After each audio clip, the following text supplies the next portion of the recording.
प्रभु क्रिस्त में मेरे प्यारे भाई और बहनों,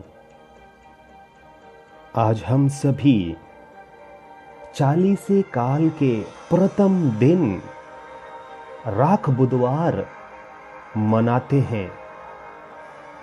आज के दिन हम प्रभु की उस वाणी को सुनते हैं, पश्चाताप करो क्योंकि स्वर्ग का राज्य निकट है।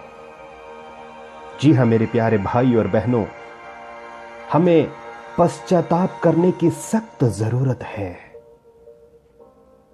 पश्चाताप क्यों करना चाहिए? पश्चाताप का मतलब क्या है? हर साल राख बुधवार के दिन हम उपवास शुरू करते हैं और पूरे 40 के काल में इस उपवास को हम जारी रखते हैं 40 दिन तक। इसका मतलब क्या है? क्या 40 का अर्थ यही है कि हमें उपवास करना है, प्रार्थना करना है? उपवास जब चाहे तब हम कर सकते हैं। उपवास करने के लिए हमें 40 काल का इंतजार करने की जरूरत नहीं है मेरे प्यारे भाई और बहनों। लेकिन इस 40 काल की विशेषता क्या है? क्या मांस या मछली नहीं खाना सिर्फ 40 काल है? नहीं प्यारे भाई और बहनों, 40 काल का इससे भी बहुत गहरा अर्थ है, हमें उसको समझना चाहिए। मांस मछली नहीं खाने से कोई पवित्र नहीं बनता है, बल्कि हां पवित्रता की ओर ले जा सकता है, लेकिन अपने आप में वो पवित्र नहीं बन सकता। कोई 40 काल में शराब पीना छोड़ देता है, कोई 40 के काल में दाढ़ी बढ़ाता है, कोई रंग बिरंगे कपड़े नहीं पहनते, कोई पार्टी अटेंड नहीं करता। ये पर्याप्त नहीं है। प्रभु का कहना है पश्चाताप करो। पश्चाताप का मतलब अपने आप को खोजो, अपने आप को ढूंढो और ये पता लगाओ कि मैं कहां पर हूं। अपने आप को ढूंढो कि आप जीवन के किस मोड़ पर खड़े हैं और ये पता लगाइए कि मैं प्रभु से कितना दूर हूं। प्यारे भाई और बहनों, हमें अपने जीवन को प्रभु के लिए जीना है। प्रभु कहते हैं, मैं तुम्हारे लिए यहां पर क्रूस पर मरा हूं, तुम मेरे लिए जियो। The Lord says, I have died for you on the cross. Today you live for me. पश्चाताप करिए। प्रभु के लिए जीने का मतलब स्वार्थ को त्याग देना, पाप को छोड़ना, पाप की परछाई से दूर जाना। यह है प्रभु के लिए जीना मेरे प्यारे भाई और बहनों। ये इतना आसान नहीं है। उपवास करना बहुत आसान है, रोजरी लेकर बैठकर रोजरी माला विनती करना बहुत आसान है, लेकिन अपने अंदर के स्वार्थ को, अपने अंदर के घमंड को, पाप की छाया, पाप की परछाइयों से दूर जाना, अपने आप को प्रलोभन से बचाए रखना बहुत मुश्किल है। प्रभु यही चाहते हैं। इसलिए प्रभु कहते हैं कि सांकरे द्वार से प्रवेश करो, जो अमरता की ओर ले जाता है। जो रास्ता चौड़ा है उसमें बहुत से लोग चलते हैं। 40 के काल में बहुत से लोग उपवास करते हैं। बहुत चौड़ा है रास्ता, आसान भी है, कोई मुश्किल नहीं है। लेकिन सांकरे द्वार से प्रवेश करना मतलब क्या है? अपने आप को परखना, अपने आप को प्रभु के हाथों में समर्पित करना, अपने आप को तोड़ना।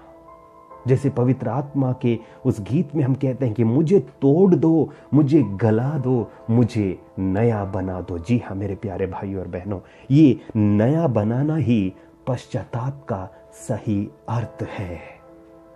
पश्चाताप करो। सिर्फ उपवास नहीं, सिर्फ दिखावा नहीं, पश्चाताप करो। प्यारे भाई और बहनों, एक बार एक छोटा लड़का अपने बाप से पूछता है कि पापा, ईश्वर कितना बड़ा है, ईश्वर का आकार कितना बड़ा है। और वो बाप अपने बेटे को उत्तर देने के लिए यहां वहां ढूंढ रहा था, तो उसे कुछ नहीं मिला।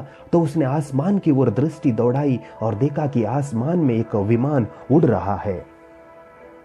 और उस पिता ने अपने बेटे को इशारा करते हुए, देख बेटा, वो विमान उतना बड़ा है, ईश्वर। और ये लड़का सोचने लगा कि ये विमान बहुत छोटा है, इसलिए ईश्वर भी छोटा होगा। लेकिन उसका पापा, उसका बाप उसे एयरपोर्ट ले गया, एयरपोर्ट के हैंगर पर ले गया, और वहां से जो विमान उसे नजदीक दिखाई देता है, और उसने कहा, देख बेटा विमान।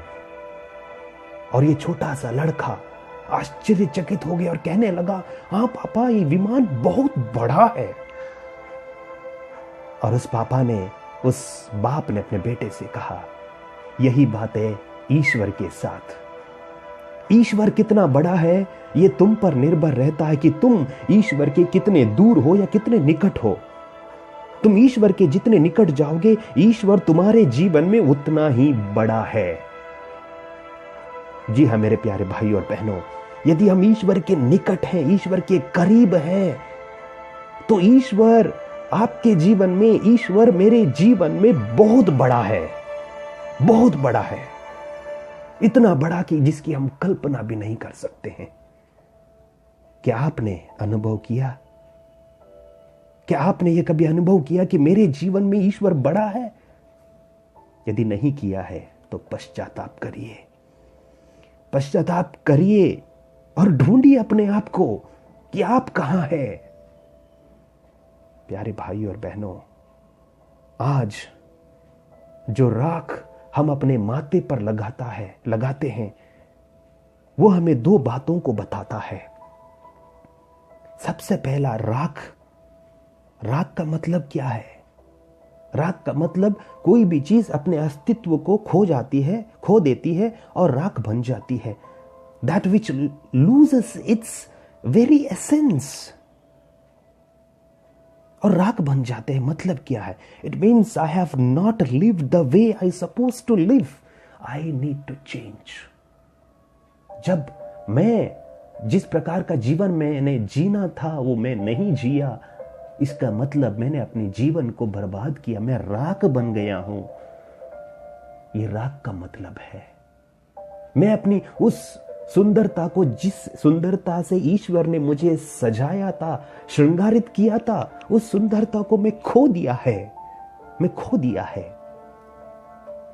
प्यारे भाई और बहनों, ये राग हमें उसी की ओर इशारा करता है और कहता है कि तुमने अपने असली अस्तित्व को, असली सुंदरता को, जिस प्रतिरूप में ईश्वर ने तुम्हें बनाया था, उसको तुमने खो दिया है। तुम राख बन गए हो। You have brought down to the ashes. और दूसरी बात, जिस चिन्ह के रूप में जो राख आपके और मेरे माथे पर लगाई जाती है, किस चिन्ह से लगाते? क्रूस का चिन्ह से। क्रूस के चिन्ह से ये राख आपके माथे पर लगाता है पुरोहित। इसका अर्थ क्या? इसका मतलब यही है, ईश्वर कहते हैं तुम जैसे भी हो, तुम मेरे हो। You are mine, you are mine. नबी इज़ाइस के ग्रंथ 43 पद संख्या 1 में हम करते हैं, और प्रभु कहते हैं कि यू आर माइन। प्रभु कहते तुम मेरे हो। और इस क्रूस के निशाने से जो आपके माथे पर लगाया जाता है राख, क्रूस के चिन्ह के रूप में, वो आपको बताता है कि जिस स्थिति में भी तुम हो, तुम मेरे हो, तुम मेरे हो। नबी होशाय के द्वारा अध्याय 4 पद संख्या 6 में प्रभु कहते हैं, धर्म के अभाव से मेरी प्रजा भ्रष्ट हो गई है। धर्म के अभाव से, अच्छाई के अभाव से, उपवास के अभाव से नहीं प्यारे भाई और बहनों, अच्छाई के अभाव से। धर्म क्या है? धर्म ईश्वर का सार है, ईश्वर की आत्मा है। जब तक ईश्वर की आत्मा को हमने अपने अंदर नहीं उतारा है, अपने आप को प्रभु के हाथों में समर्पित नहीं किया है, इसका मतलब हम भटक गए हैं, हम दूर चले हैं। हम ईश्वर से चिप रहे हैं, जैसे आदम और हेवा ने पाप किया और वो चिप गए और प्रभु ने उनको ढूंढा और कहा कि आदम तुम कहां हो? और आदम ने कहा कि मैंने बगीचे में आपकी आवाज सुनी, मैं डर गया। आदम डर गया प्यारे भाई और बहनों, इसलिए डर गया कि उसने पाप किया, उसने अपराध किया, इसलिए वो डर गया।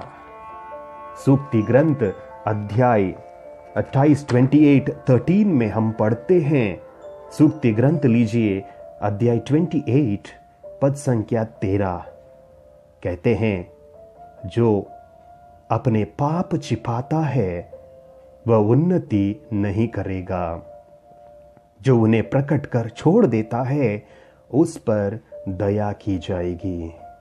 जी हाँ मेरे प्यारे भाई और बहनों, प्रभु ईश्वर सूक्ति ग्रंथ में कहते हैं जो अपने पाप छिपाता है वह उन्नति नहीं करेगा, जो उन्हें प्रकट कर छोड़ देता है, प्रभु से कहता है कि मैंने पाप किया, मुझ पर दया कीजिए, और प्रभु कहते हैं उस पर दया की जाएगी। आदम और एवा ने कभी भी ईश्वर से क्षमा नहीं मांगी। अब पढ़िए और देखिए कि उन्होंने गलती की, वे डर गए, वो छिप गए, लेकिन प्रभु से उन्होंने माफी नहीं मांगी, उन्होंने पश्चाताप नहीं किया। यही बात यूदस ने भी की। यूदस ने जाकर अपने आप को फांसी लगाई, लेकिन उसने ईश्वर से माफी नहीं मांगी। वो भ्रष्ट हो गया, उसने अपने जीवन को बर्बाद किया। लेकिन मैं और आप ऐसा ना करें। मैं और आप पापी हैं, पापियों में से पापी, बड़े पापी हो सकते हैं हम, लेकिन उस राग के चिन्ह के द्वारा जो आपके माथे पर आज लगाया जा रहा है, उसे प्रभु कहते हैं कि तुम मेरे हो, मैं तुम्हारे लिए यहां पर क्रूस पर मर गया हूं, तुम मेरे लिए जियो, यू लिव फॉर मी। आइए हम प्रभु के लिए जिएं और यह 40 काल मेरे जीवन में एक नया मोड़ लाएं।